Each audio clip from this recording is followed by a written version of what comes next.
আচ্ছা দাদা, আপনাকে একটা কোশ্চেন করতে পারি? আপনি কে? আমি একজন ভিডিওগ্রাফার, তো আপনাকে একটা কোশ্চেন করতে পারি? কেন কোশ্চেন করবেন কেন? আমি নর্মালি একটা পাবলিক রিঅ্যাকশন ভিডিও বানাই, তো তোমাকে কিছু কোশ্চেন করতে চাই। আচ্ছা ঠিক আছে, করুন। আচ্ছা দাদা, আপনার নামটা কি? নাম জেনে আপনি কি করবেন? আরে বলুন না, দরকার আছে তো, ভিডিও পাবলিক জানতে চায় আপনার নামটা কি। সঞ্জয়। শুধু সঞ্জয়? আপনার কোনো টাইটেল নেই? টাইটেল জেনে আবার কি করেন? আমি কি আমার জন্য মেয়ে খুঁজতে যাচ্ছেন নাকি? আরে বাবা, মেয়ে না খুঁজতে যায়, টাইটেল তো সবাই জানতে চায়। আরে মা মুশকিল তো। আপনার কি ঠিক আছে, সারনেম নেই? সঞ্জয় মাইতি। আচ্ছা ঠিক আছে, তো দাদা আপনার কাছে যে কোশ্চেনটা আছে, তো মানুষ মদ কেন খায়? গাড়ি জ্বালায় খায়। তো ঠিক আছে, ওসব বাদ দাও। তো তোমার কাছে যেটা দ্বিতীয় কোশ্চেন, তো আমাদের প্রবাদ বাক্য আছে, কত ধানে কত চাল, তো সেটা আপনার কাছে জানতে চাই, কত ধানে কত চাল।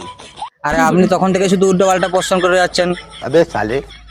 আরে উল্টো পাল্টা কোথায়, এটা তো আমাদের প্রবাদ বাক্য, পৌরাণিক বর্ষ থেকে চলে আসছে। আপনি বলুন, কত ধানে কত চাল? তো ধান হলে ধান থেকে খোসা ছাড়িয়ে দিলে যে চালটা বেরোয় ওটাই চাল। আপনার সব টেরা টেরা উত্তর না, উফ। আচ্ছা ঠিক আছে, আমার লাস্ট কোশ্চেন যেটা, তো ছেলেপুলেরা স্কুল কেন যায়? আরে বাবু, আপনি মহা মুশকিল করলেন তো, শুধু কোশ্চেনের উপরে কোশ্চেন করে যাচ্ছেন। আরে কোশ্চেনের উত্তর তো আপনি দেবে বললেন, এই জন্য আপনার সঙ্গে ভিডিও করতে আসা। किस कलर की चड्डी पहने हो? আচ্ছা ঠিক আছে, ছেলেরা স্কুলে যায় বেকার ভাতা নেওয়ার জন্য। বেকার ভাতা?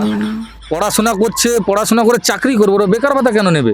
আরে আপনি কি জানেন না নাকি মাধ্যমিকের সার্টিফিকেট পেলেই এখন বেকার ভাতা পেয়ে যাচ্ছে? তো ওরা যাচ্ছে কি করতে?